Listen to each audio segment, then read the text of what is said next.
Hello. It's your girl, Expired. I said expired. Damn. I'm not expired. This is your girl, Inspired. So, coming on here with another video. So real quick, I wanted to talk about something. I had got a download. And I wanted to talk about this. I wrote it on like a little synopsis of like on my Facebook pages. But I wanted to speak on this.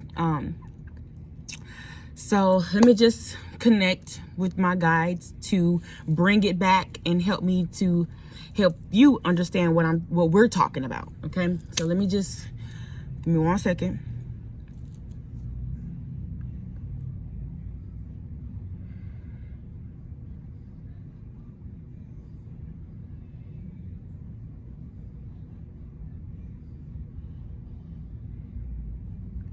Okay, so thank you.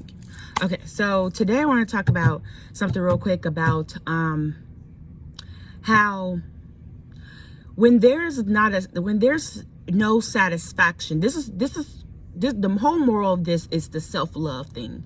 And I won't say I've been on this self-love journey because I talked about this in one of my videos. I can't remember which one it was, but how spirit kept telling me, love yourself, love yourself, love yourself, love yourself, love yourself.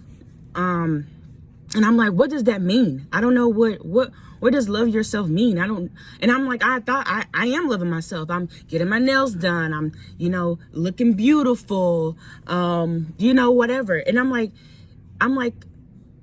Spirit, let me know, like, that's part of it, but we want you to love yourself. So I'm like, what? So I had like an epiphany about it. I had like an epiphany on what it meant to really love yourself.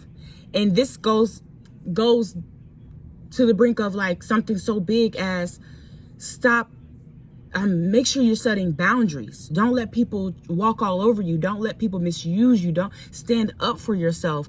Know when to say no, know when to say yes. Do what you love. Be your own cheerleader.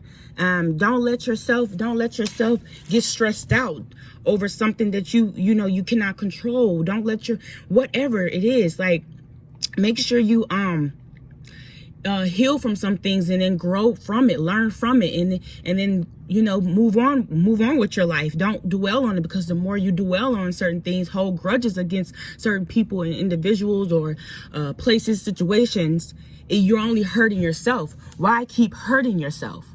Why would you do that? The more, if you hurt yourself like that, if you hold the grudges, you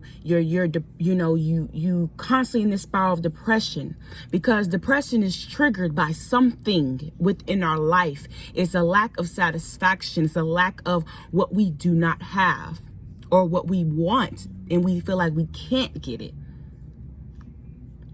We feel like we can't have it, or we want our situation to be different.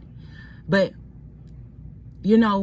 that's when the depression and all that stuff come. So what are you doing to alchemize this? What are you doing to make yourself feel like loved?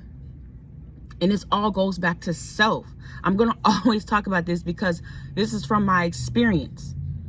And I don't want y'all to think like, oh, she was this, she was that, ha ha, la la la la. And people will think like that, but I don't care, because let me tell you, I went through the dark and I came out of that dark, and I may go into the dark again and again and again and again. But I know that I am the light within that darkness, because like I said, I always go back to self. You are the light within that darkness. You are the light going through that dark tunnel. People say, oh, the light is at the end of the tunnel, but the whole time you were the light the whole time. Go with inside. When you go with inside yourself, it may feel scary, it may feel dark, it may be gloomy. You may see things that you don't want to see. You may feel things that you don't want to feel. It's not always pretty. It's not always, it's gonna, like the golden lights and all this stuff like that. It's not gonna always be like that. It's gonna be icky and all this stuff like that when you go with inside yourself. But when you also have something there with you, which is your own spirit, your own higher self, which is you, the light. Do you get what I'm saying? So it ain't no light at the end of the tunnel. It's you. You are the light. You have been the light the whole entire time. You just have to expand your light in order to see where you're going. Yes, your ancestors, your spirit guides, and all of them can shine the light and say, hey, over here, over here. That's when they come in and to bring you a little bit of help. But what I've learned from a priestess, when she has said, when I was watching her reading, she has said, your spirit's family ain't gonna always go inside that tunnel and pull you out. Because we have to live this life in a way. It's a journey. It's our journey. It's our life. Just like your parents here on earth, your family members here on earth, they can't be there all the time to hold your hand. So this all trickles down to what I'm about to say. Human beings, when we're never satisfied in something, when we're never satisfied, we seek individuals and situations to find the satisfaction. It's always a taking dynamic. That's why people always say, why do I always run into narcissists? Why do I always run into psychopaths, sociopaths? Because these people take, because they're empty within inside themselves. They disassociated so much, which turned them into a hardcore person without any feelings and empathy. Do you know, as a human being, you can literally change the chemical makeup of your brain. Whether it be you in a period of state, and I found this out just by a download that spirit gave me.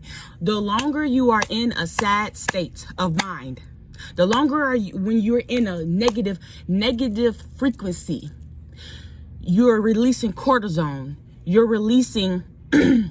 You're releasing all of them stressor chemicals and all that stuff, compounds in your body. You're releasing all those toxins, which is going to continue to drown you. And now you're depressed.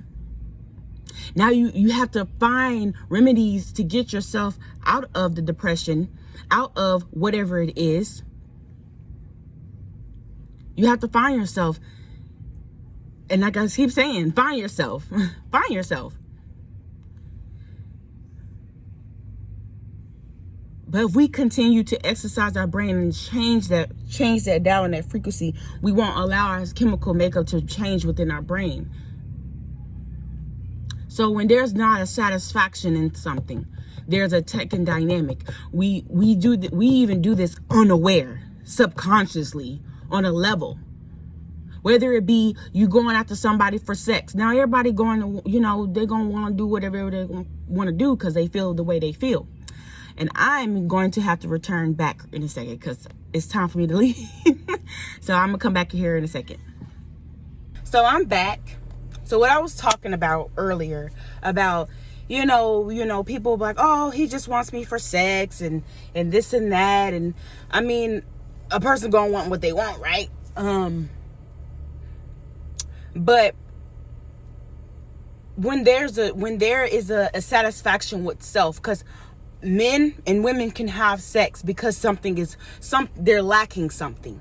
They can have sex. They can use sex as a form of fulfillment because they're replacing a void. That's why they're constantly doing a lot. And yeah, you can say, well, that person just likes sex. I'm like, whatever. But anyway, I'm talking to people who use that to fill a void of something. It could be something painful. It could be something because they just feel empty. They want to belong. Or they just like, I don't know, want to raise their vibration or something because they're always in a negative state. But yeah, so when there's something not there, we try to replace it with something we can take. But that's why I said before, that's why it's so hard to meet genuine people. A genuine person is fine with self, is compatible with self, know thyself. It knows what it wants, what he or she wants, in order to what they want, in order to be fulfilled within their life. They either create it, they go after it, or they invite it. And people who are stagnant, people who feel like they have a void, and they wanted to take. Let me tell you, it's always going to be somebody that you meet, because if you're in that frequency of constantly just taking, there's no balance. Somebody's going to come behind you to take from you. Again, it also goes back to attraction. So that's what I wanted to say real quick about this. This is the importance of knowing thyself and loving yourself. That's another reason why. So you won't always find a need to take, and that taking from someone can be harmful. And sometimes people harm people unaware, and some people do harm people in a way where they are aware that they are harming, conning, being mischievous, wanting to hurt. And it pricks my mind. It makes me think, like, are they doing it? And people say hurt people, but it really makes me dive deep to, like, do they even feel like they're even hurting someone in their mind, because this is what they're used to. But anyway, that's all I want to say, y'all. So please love yourself. Figure it out.